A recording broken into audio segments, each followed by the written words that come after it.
بسم اللہ الرحمن الرحیم. ناظرین و حاضرین السلام علیکم.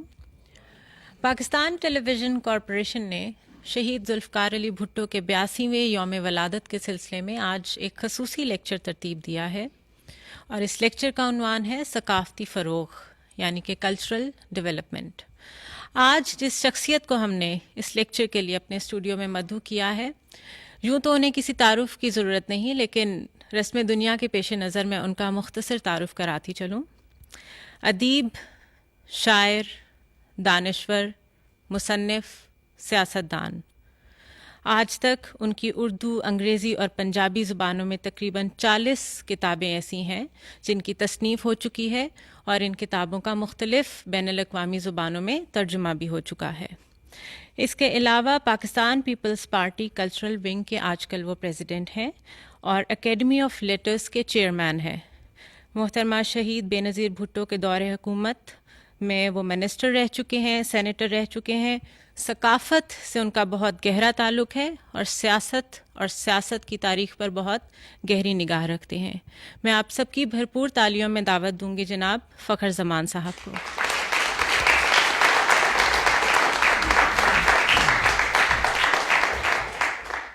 خواتین حضرات اور دوستو، میرے لیے یہ بہت ہی اہم دن ہے کہ آج میں اس عظیم شخص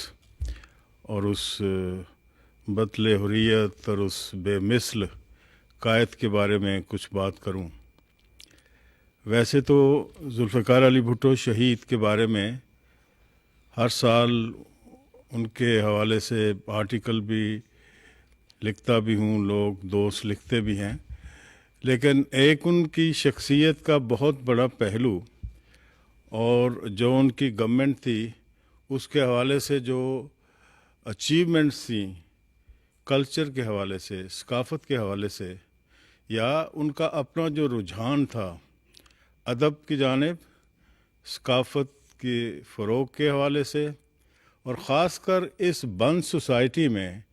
کلچرل اوپننس کے حوالے سے جو کچھ انہوں نے اپنے دور میں کیا، اتنا کام کسی اور نے آج تک نہیں کیا. جب سے پاکستان بنا اس دن تک جب ذوالفقار علی بھٹو نے اقتدار سنبھالا، اس ملک میں باقی تو بہت کچھ ہوا ہوگا، لیکن ایک چیز جو نہیں ہوئی تھی وہ یہ تھی کہ یہاں کے آرٹسٹ، یہاں کے فنون لطیفہ سے متعلق لوگوں، یہاں کے اہل قلم، شاعر، ادیب کو وہ مقام کبھی نہیں ملا تھا تکریم و تعظیم کا کہ جس کے وہ حقدار تھے. اور اس کی وجہ یہ تھی کہ ان سے پہلے جو بھی حکومتیں آئیں وہ شخصی حکومتیں تھیں، یا بیوروکریسی کی حکومتیں تھیں، یا سازشی عناصر کی حکومتیں تھیں. اور جو بھی حکومت آمرانہ ہو یا شخصی ہو، اس کی سب سے پہلی کیجولٹی اس ملک کا کلچر، اس ملک کی تہذیب، اس ملک کا ورثہ اور اس ملک کے ویلیوز ہوتی ہیں کہ جن کا تعلق ایک کلچرل ایتھوس سے ہوا کرتا ہے. ذوالفقار علی بھٹو نے جب اقتدار سنبھالا تو ان کے سامنے بہت سے مسائل تھے. وہ آپ سب کو پتہ ہے، آئین نہیں بنا تھا، فوجوں کو واپس لانا، ایک ڈیمورلائزڈ حکومت قوم کو کس طریقے سے سنبھالا دینا، ان کو کس طریقے سے بوسٹ کرنا. لیکن اس کے ساتھ ساتھ انہوں نے جو بہت بڑے کام کیے وہ یہاں کی ثقافت کے حوالے سے تھے. میں سمجھتا ہوں کہ کوئی بھی سیاست جب تک اس کی جڑت دانش اور کلچر اور ہیریٹیج سے نہیں ہوتی ہے، وہ سیاست ایک وحشیانہ کھیل بن جاتی ہے. چنانچہ دنیا میں جتنے بڑے ملکوں نے ترقی کی، ان ملکوں میں ہمیشہ ثقافت کو سب سے زیادہ اہمیت دی. کیونکہ ثقافت جو ہے، کلچر جو ہے، وہ لوگوں کا رہن سہن، ان کی رہتل، ان کا وسیب، ان کے سوچنے کا طریقہ، ان کی روایات، یہ ساری اس میں شامل ہوتی ہیں، اور ایک قوم کے لیے یہ ایک را میٹیریل ہوتا ہے کہ وہ ایک بڑی قوم بن سکے اور وہ ترقی کر سکے۔ ذوالفقار علی بھٹو نے سب سے پہلے جو ترقیاتی کام ثقافت کے حوالے سے کیے، انہوں نے فیصلہ کیا کہ اس ملک میں ایک کونسل بنائی جائے جس کا نام رکھا گیا Pakistan national council of the arts. دوسرا ادارہ انہوں نے بنایا جس کا نام رکھا گیا لوک ورثہ۔ تیسرا ادارہ انہوں نے بنایا کہ جو فلم کے حوالے سے تھا، جس کا نام تھا نیفڈک، جو کہ اب کل عدم ہو چکا ہے۔ اور اس کے علاوہ پاکستان اکیڈمی آف لیٹرز کہ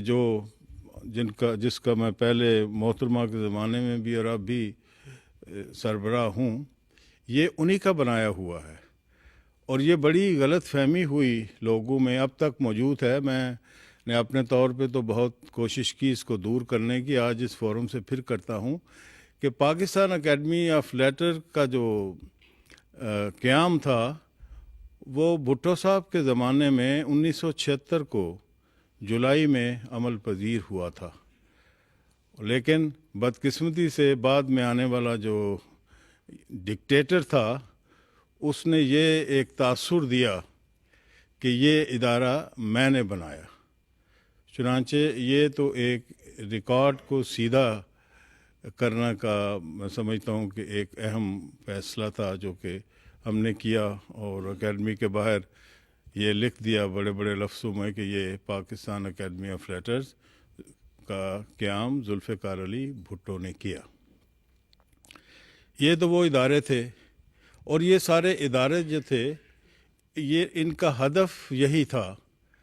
یعنی وہ جسے کہتے ہیں کہ دیور کلچرل ٹارگیٹڈ ادارے، کہ کلچر کو فروغ دینا ہے، اس ملک میں ثقافتی کشادگی کرنی ہے،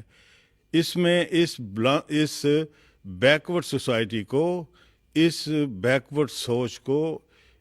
اس دقیانوسیت کو، اس تعصب کو اور اس پسماندگی کو جو کہ ذہنی بھی تھی اور ویسے بھی، اسے ختم کر کے ایک نیا خوشحال ایسا معاشرہ دینا ہے کہ جس میں برداشت ہو، جس میں حوصلہ ہو، جس میں مکالمہ ہو سکے، جس میں ایک رواداری کا culture who, culture of tolerance جس کو کہتے ہیں، اور جس میں ایک دوسرے کو سمجھانے کا اور اس سے سمجھنے کا عمل جو ہے وہ جاری و ساری ہو۔ چنانچہ یہ اقدامات انہوں نے کیے۔ اسی زمانے میں جو کلچرل منسٹری تھی، جو کہ کلچر اینڈ ایجوکیشن منسٹری تھی، اس نے فیصلہ کیا تھا کہ ہمارے جو بہت ہی بڑے شاعر تھے فیض احمد فیض،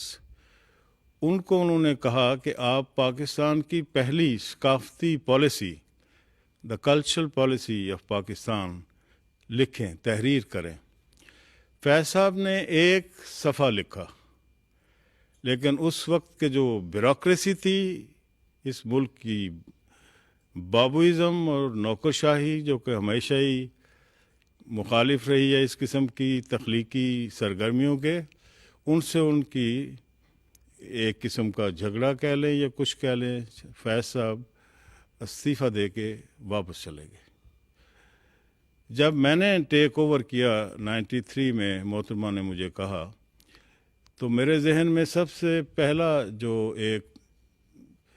ترجیح تھی، ایک پیشن کہہ لیں، ایک ڈریم کہہ لیں، وہ یہ تھی کہ اس ملک کو ایک کلچرل پالیسی ضرور دینی ہے۔ اور چنانچہ 2 سال کی متواتر محنت سے، سمپوزیم، سیمینار، کانفرنسز، آپس کی بات چیت کر کے ہم نے فائنلی ایک کلچرل پالیسی کا ڈرافٹ بنایا، اس کو پریزنٹ کیا میں نے کیبنٹ میں، محترمہ پریزائڈ کر رہی تھیں، اور وہ 1995 کو 31 اگست وہ پاس ہوا، اور وہ the cultural policy of Pakistan وہ اس کے بعد کی حکومتیں جتنی آئی ان سب میں اسی طرح آج تک موجود ہے، اس میں کوئی تبدیلی نہیں آئی ہے۔ مجھے یہ بہت خوشی ہوئی ان دنوں، اور میں نے محترمہ سے اس دفعہ کہا بھی کہ یہ بھٹو صاحب کا ایک خواب تھا کہ اس ملک میں کلچرل پالیسی دی جائے، چنانچہ وہ کلچرل پالیسی ہم نے پہلی دی، اور غالباً اس ساؤتھ ایشیا کے ممالک میں پاکستان پہلا ملک ہے کہ جس میں کلچرل پالیسی موجود ہے۔ ہمارے ہمسایہ ملک میں، انڈیا میں، کوئی کلچرل پالیسی نہیں ہے۔ چنانچہ یہ باتیں میں اس لیے کر رہا ہوں کہ ہم جس وقت سے گزر رہے ہیں، جس دہشت گردی اور انتہا پسندی اور تعصب اور نفرت اور ایک نیشنل نیوراسس اور ایک نیشنل پیرانویا کہ جو مراحل کے گزر رہے ہیں، وہاں پاکستان کا ایک سافٹ امیج بھی ہے، اور یہ سافٹ امیج یہ ہے کہ پاکستان میں کلچرل ادارے ہیں کہ جو کلچرل اوپننس کی بات کرتے ہیں، اور وہ شروع کس نے کیے؟ وہ ذوالفقار علی بھٹو نے شروع کیے۔ ایک تو یہ، دوسرا، میں ہمیشہ بھٹو صاحب کے بارے میں جب کوئی بات کرتا ہوں تو ایک بات میں ضرور کہتا ہوں کہ بھٹو صاحب کا ایک مشہور فقرہ ہے، انگریزی میں انہوں نے کہا تھا کہ I am a poet revolutionary, کہ میں ایک ایسا انقلابی ہوں کہ جو شاعر ہے۔ انہوں نے یہ نہیں کہا تھا کہ میں انقلابی شاعر ہوں، اس میں بہت فرق ہوتا ہے۔ انقلابی شاعر ہونا کہ ایسا شاعر کہ جو انقلاب میں تو آپ نعرہ بھی مارتے ہیں، پروپیگنڈسٹ بھی بن جاتے ہیں، وہ الگ بات ہے، لیکن جو ریولوشنری ہو اور وہ شاعر ہو جس کا مطلب ہوا کہ ایک ایسا انقلابی یا ایک ایسا ریولوشنری کہ جو بنیادی طور پہ ڈریمر ہے، جو آئیڈلسٹ ہے، اور یہ دنیا میں بڑے بڑے، اب چے گویرا کا میں نام لوں یا بہت سے لوگوں کے نام لوں کہ جو بیسیکلی دیور پوئٹ ریولوشنریز، چنانچہ Zulfikar Ali Bhutto was a poet revolutionary, کہ ایک ایسے انقلاب کے داعی تھے اور جس کا انہوں نے خواب دیکھا۔ اب یہ جو خواب دیکھنے والے لوگ ہوتے ہیں یا جو آئیڈلسٹ لوگ ہوتے ہیں اور یہ جو پوئٹ ریولوشنری ہوتے ہیں، ان کو زندگی میں بہت مسائل اور مشکلات کا سامنا ہوتا ہے۔ جس آدمی کو مشکل نہیں ہوتی یا جو آدمی گڈی گڈی زندگی بسر کرتا ہے، وہ ایک بہت ہی میڈیاکر شخص ہوتا ہے۔ ذوالفقار علی بھٹو ایک بہت ہی نابغہ روزگار، ایک جینیس شخص تھے، چنانچہ جتنے ان کے اپنی شخصیت کا میگنیٹیوڈ تھا، حجم تھا، اتنا ہی ان کے مسائل کا بھی حجم تھا، اور یہ تاریخ میں ہمیشہ ہوتا رہا ہے۔ آپ میں سے بہت سے مجھے نوجوان بھی نظر آ رہے ہیں، آپ نے پڑھا بھی ہوگا کہ کیا ہوا تھا سقراط کے ساتھ، یا کیا ہوا تھا منصور حلاج کے ساتھ، یا کیا ہوا تھا گیلیلیو کے ساتھ، کہ جس نے ایک تھیری دی تو انہوں نے کہا جی یہ تو پاپائزم نے کہا جی یہ تو بالکل غلط کہہ رہے گلیلیو، اور اس سے سزا دی، گھر سے باہر نہیں نکلنا ہے۔ سقراط کو کہا کہ تم زہر کا پیالہ پی لو۔ باقی اس کے علاوہ جو کچھ یہاں پہ ہوتا رہا ہے ایک تاریخ میں، ہر اس شخص کے بارے میں کہ جو ڈریمر ہے بنیادی طور پہ، میں سمجھتا ہوں کہ یہ اس کی تقدیر ہے، لیکن لوگ اس شخص اینیٹس کو بھول جاتے ہیں، یا میلائٹس کو، کہ جو پراسیکیوٹر تھا سقراط کا، لیکن لوگ سقراط کو زندہ ہے، اس لیے کہ جو شخص اپنے آئیڈیلز کے لیے مرتا ہے، قربانی دیتا ہے، وہ تاریخ میں ہمیشہ زندہ رہتا ہے۔ ذوالفقار علی بھٹو تاریخ میں زندہ ہیں ایک سیاستدان کے طور پہ، لیکن میں یہ سمجھتا ہوں کہ ذوالفقار علی بھٹو ایک کلچرل متھ ہے۔ کچھ شخصیات کی ایک میتھک ایسپیکٹ ہوتا ہے، ڈائمینشنز ہوتی ہیں ان کی، وہ ایک کلچرل ہیرو کے طور پہ۔ اب جب میں کبھی پڑھتا ہوں پنجابی کے بہت سے پوئٹری یا فوک لور، تو اس میں بہت سی چیزیں ایسی لگتی ہیں کہ جو ذوالفقار علی،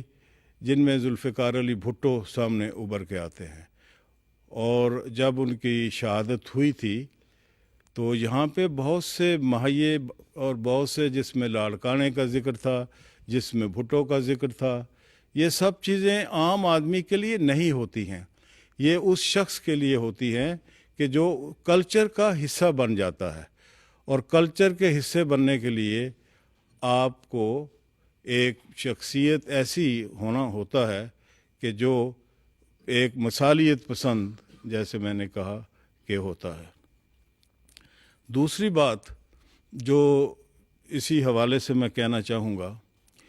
کہ بھٹو صاحب کی بہت رغبت تھی صوفیاء کی جانب. صوفیزم کے لیے ان کے دل میں بہت ہی نرم گوشہ تھا.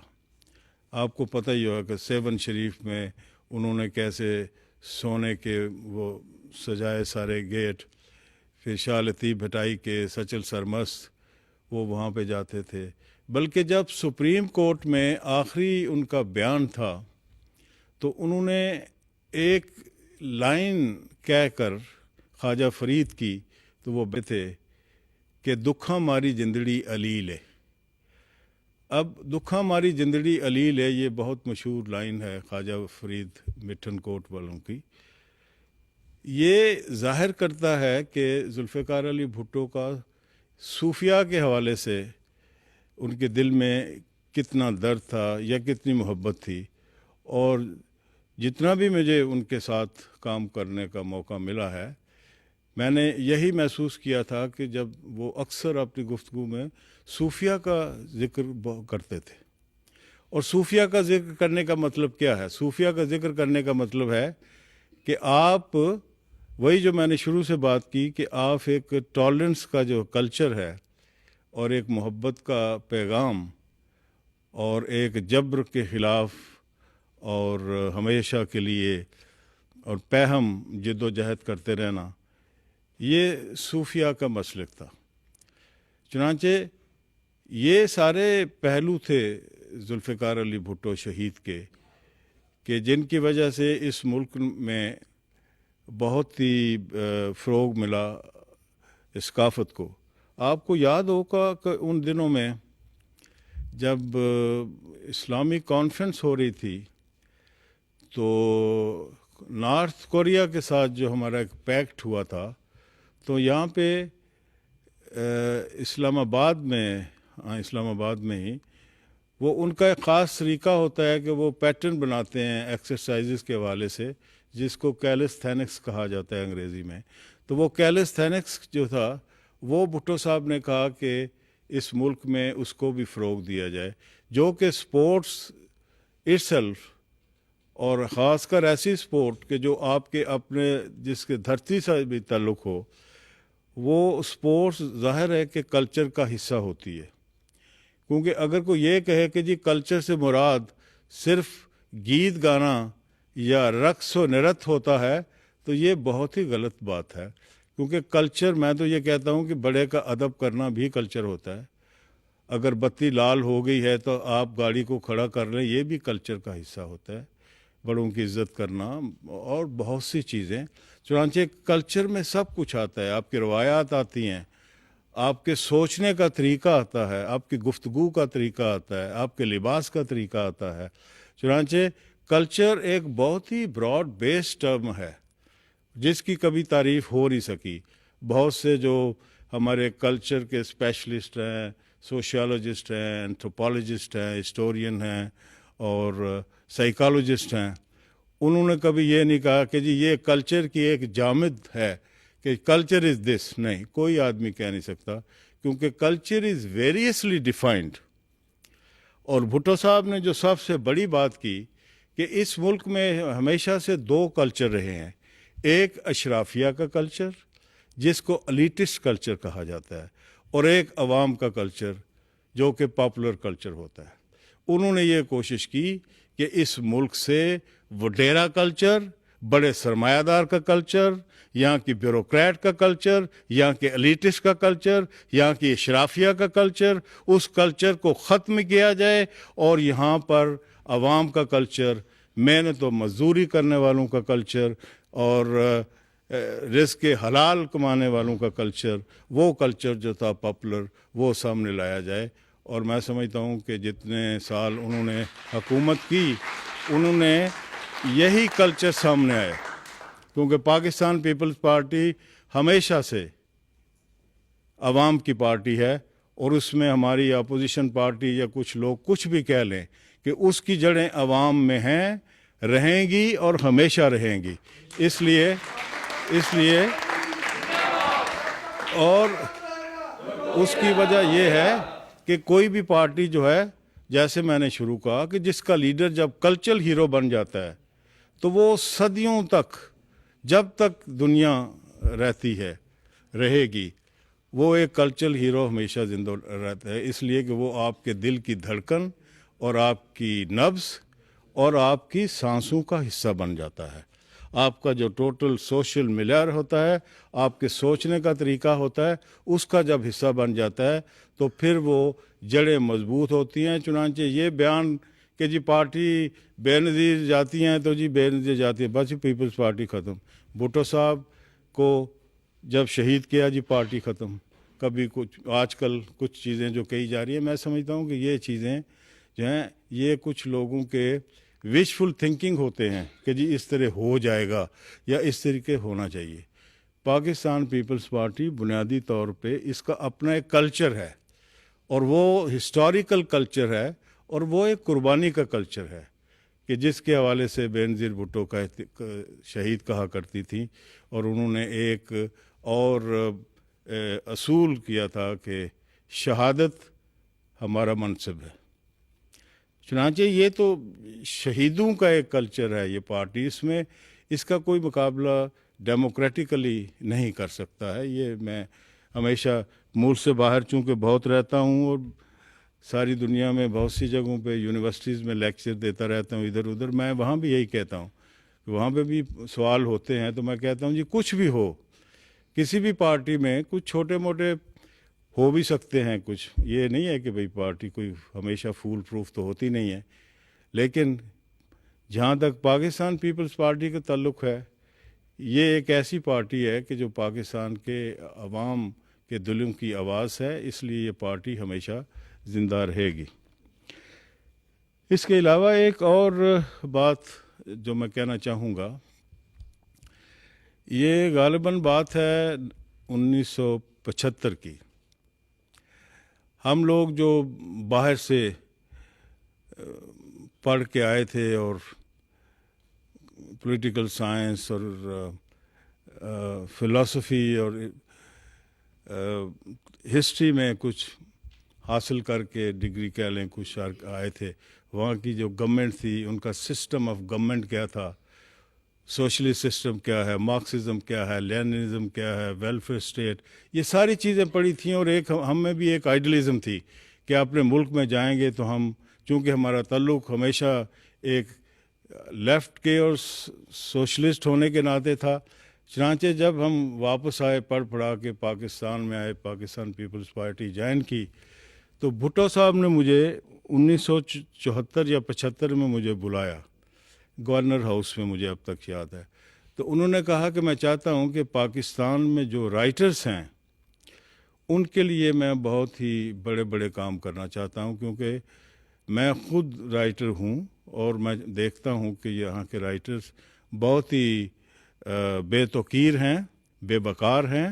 اور قسم پرسی کی زندگی بسر کر رہے ہیں. انہوں نے مجھے کہا کہ آپ ایک رپورٹ لکھیں. چنانچہ میں نے ایک بہت بڑے سروے کیا جو بعد میں دا رائٹرز آف پاکستان کے حوالے سے کتاب بھی چھپی. تو اس میں نے بہت سی چیزیں سجیسٹ کی، جس پر انہوں نے، بھٹو صاحب نے فوراً حکم دیا، اور یہ اکیڈمی آف لیٹر جو تھی یہ عمل میں اس رپورٹ کے بیسس پہ آئی. کہنے کا مطلب یہ ہے کہ ان کے دل میں بہت ہی درد تھا ہمارے لکھنے والوں کے لیے، اس لیے کہ ان کا اپنا تعلق لکھنے والوں کی برادری سے تھا. اور آپ کو شاید علم نہیں، کیونکہ ہماری پارٹی میں پولیٹیکل ایجوکیشن ونگ بھی محترمہ نے بنایا تھا ایک زمانے میں، کلچرل ونگ اب تک ہے، میرا ہی اس سے تعلق بھی ہے، اور وہ چاہتی بھی تھیں کہ لوگوں تک یہ چیزیں پہنچیں، لیکن کچھ حالات ایسے ہوتے رہے کہ ترجیحات بدلتی رہیں، وہ چیزوں پر زیادہ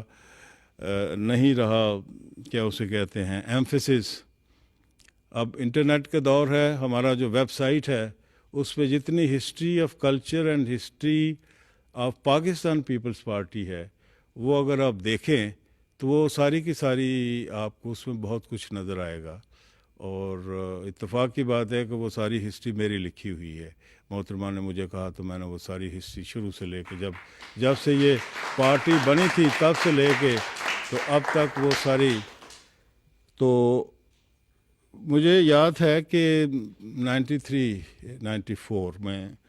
محترمہ نے جب پرائم منسٹر تھی تو انہوں نے مجھے کہا کہ بھٹو صاحب کی، انہوں نے کہا جی 3 بہت ہی اہم کتابیں ہیں، ایک دا میتھ آف انڈیپینڈنس، دوسری دا گریٹ ٹریجڈی، تیسری جو انہوں نے جیل میں لکھی تھی اف آئی ایم اسیسینیٹڈ، اور چوتھی جو انہوں نے محترمہ کو لیٹر لکھا تھا بہت لمبا جیل میں ان کی سالگرہ کے 21 جون کو، جس کا نام تھا دا ڈیئرسٹ ڈاٹا۔ تو انہوں نے کہا جی کہ ان کو فوری طور پہ ری پرنٹ ہونا چاہیے، کیونکہ میرے پاس بہت سے لوگ باہر سے آتے ہیں تو وہ کہتے ہیں جی کہ ذوالفقار علی بھٹو اتنے عظیم لیڈر اور اتنی عظیم شخصیت تھیں، تو ہمیں ان کی کتابیں دیں، ہمیں کچھ چیزیں دیں، تو میرے پاس تو کچھ ہے نہیں۔ چنانچہ میں اسلام آباد ہی میں تھا، تو ہم نے یہ سوچا کہ بجائے اس کے کہ صرف یہ 3 کتابیں جو ہیں وہ چھاپی جائیں، میں نے مختلف دوستوں سے، جس میں پاکستان پیپلز پارٹی کے اہم جو لیڈرز تھے وہ بھی شامل تھے، کچھ میری اپنی لائبریری تھی، اس میں ہم نے فائنلی 22 کتابیں نکالی کہ جو بھٹو صاحب نے جب وہ برکلے میں پڑھتے تھے تب سے لے کر ٹل ہز شہادت جو کچھ انہوں نے لکھا، جو انہوں نے تقریریں کی یونائٹڈ نیشن میں، اسلامک جو یہاں پہ سمٹ ہوئی تھی اس کے حوالے سے، اس کو اکٹھا کر کے تو ہم نے 22 کتابیں چھاپیں اور محترمہ کو دیں۔ وہ کتابیں جو ہیں وہ اویلیبل ہیں سیٹ یہاں پر، وہ کتابیں اگر آپ پڑھیں تو آپ کو، میں سمجھتا ہوں کہ سیاست کیا، اقتصادیات کیا، عمرانیات کیا، اور نفسیات کیا، اور ہر چیز کے ایک اندر اس کو کھنگالنے کی اور اس کو سمجھنے کی ایک کیا اسے کہتے ہیں کیپیسٹی، ایک ادراک پیدا ہوتا ہے جو کہ ان کتابوں میں ہے۔ مثلاً گریٹ ٹریجڈی تو خیر وہ مشرقی پاکستان کے حوالے، جو ان کی کتاب ہے مائی ڈیئرسٹ ڈاٹر، وہ اگر میں سمجھتا ہوں کہ آپ سب لوگوں کو پڑھنی چاہیے، بلکہ سجیسٹ میں نے پہلے بھی کیا تھا کہ وہ کتاب تو اس کی لاکھوں کاپیاں جو ہیں وہ چھاپنی چاہیے اور پارٹی کو چھاپنی چاہیے۔ اس میں انہوں نے 2-3 بہت اہم باتیں کی تھی جو آپ سب کو پتہ ہے، لیکن میں پھر بتانا چاہتا ہوں کہ انہوں نے یہ کہا تھا ایک بات بینظیر بھٹو کو لکھتے ہوئے، کہ انہوں نے کہا تھا کہ میری پیاری بیٹی ایک بات ہمیشہ کے لیے ذہن میں رکھ لو، اور وہ یہ ہے کہ جو ماں ہوتی ہے اس کے پاؤں میں جنت ہوتی ہے، لیکن یہ جو سیاست ہوتی ہے یہ عوام کے پاؤں میں ہوتی ہے۔ یہ ان کا بہت ہی اہم فکرہ ہے جو اس میں انہوں نے لکھا تھا۔ یا یہ کہ جس گھر کی چھت ٹپکتی ہے اس گھر میں ذوالفقار علی بھٹو رہتا ہے۔ یہ کوئی چھوٹی چیزیں نہیں ہیں، یہ بہت بڑی چیزیں ہیں۔ یہ بہت بڑے بڑے فلاسفر، بہت بڑے، خواہ وہ وولٹیئر ہو یا گلیلو ہو یا روسو ہو یا گورکی ہو یا ٹالسٹوئے ہو یا لینن ہو یا مارکس ہو یا ہوچیمن ہو یا ماؤ ہو یا نہرو ہو یا گاندھی ہو یا جناح صاحب ہو، یہ وہ لوگ ہیں کہ جنہوں نے بڑی بڑی چیزیں لکھی، ٹھیک ہے، ہم پاکستان کی ہسٹری میں دیکھیں تو قائد اعظم بانی پاکستان کی بعض ایسی سینگ ہیں، خاص کر 11 اگست 1947 کی جو ان کی تقریر ہے کہ جو اصل نظریہ پاکستان ہے، لیکن وہ چونکہ موضوع نہیں ہے اس وقت، چنانچہ یہ وہ چیزیں تھیں جو ذوالفقار علی بھٹو نے لکھی. اور اس سے کیا ثابت ہوتا ہے؟ اس سے ثابت ہوتا ہے کہ وہ بنیادی طور پہ یہ سمجھتے تھے کہ یہ جو ہمارے عوام ہیں محنت کش، وہ ہی کسی قوم کی تقدیر بدل سکتے ہیں. اور جو انہوں نے لکھی تھی کتاب اف آئی ایم اسیسینیٹڈ، اس میں بھی انہوں نے یہی لکھا تھا کہ میں نے یہ بہت بعد میں محسوس کیا کہ ہمیں عوام پر اور یہاں کے محنت کشوں پر بھروسہ کرنا چاہیے تھا، بجائے کہ ہم یہاں کے وڈیروں پر یا یہاں کے دوسرے جو ایک طبقہ ہوتا ہے اس پر کریں. چنانچہ یہ سب چیزیں اگر آپ کو ان کی کتابیں پڑھنے کا موقع ملے تو اس سے دو چیزیں جیسے میں نے کہا ظاہر ہوتی ہیں. ایک تو یہ کہ وہی بات کہ Zulfikar Ali Bhutto was a poet revolutionary, جو کہ انہوں نے خود کہا. اور دوسری بات کہ ذوالفقار علی بھٹو ایک بہت بڑے دانشور تھے. پالیٹیشین تو آتے ہیں جاتے ہیں چلے جاتے ہیں، اور ہمارے ملکوں میں بعض اوقات پالیٹیشین کے لیے یہ ضروری بھی نہیں ہوتا ہے جیسے میں نے کہ اس کا دانشور بھی ہو. اور شاید اس لیے خرابیاں ہیں ہمارے ساؤتھ ایشیا میں کہ یہاں پہ کوئی تعلق نہیں ہوتا عام طور پر سیاست اور دانش کا یا سیاست اور ثقافت کا. چنانچہ انہوں نے سیاست اور ثقافت کو ساتھ ساتھ لیا اور ان کو ساتھ لے کے چلے، اس لیے کہ وہ سمجھتے تھے کہ کوئی ریولوشن جب تک اس میں سیاست کے ڈائنامکس اور اس کے سارے میکانزم جو ہیں ان کا ادراک اور ان کی سمجھ نہیں ہوتی ہے، وہ ریولوشن جو ہے وہ کبھی پرماننٹ ریولوشن نہیں ہوتا ہے. وہ ریولوشن بعض اوقات تو مہم جوئی بن جاتا ہے، ایڈونچرزم بن جاتا ہے، بعض اوقات وہ کاؤنٹر پروڈکٹیو ہو جاتا ہے کہ اس کا کوئی فائدہ نہیں ہوتا اس ریولوشن کا. چنانچہ کوئی بھی پولیٹیکل ایکٹ جو ہے یا کوئی بھی پولیٹیکل نام جس کو کہتے ہیں ویلیو، قدر، وہ بنیادی طور پہ اس کا منبع جو ہوتا ہے دا فاؤنٹین ہیڈ، وہ اس ملک کا کلچر ہوتا ہے. ورنہ اب کیا میں ایک مثال دوں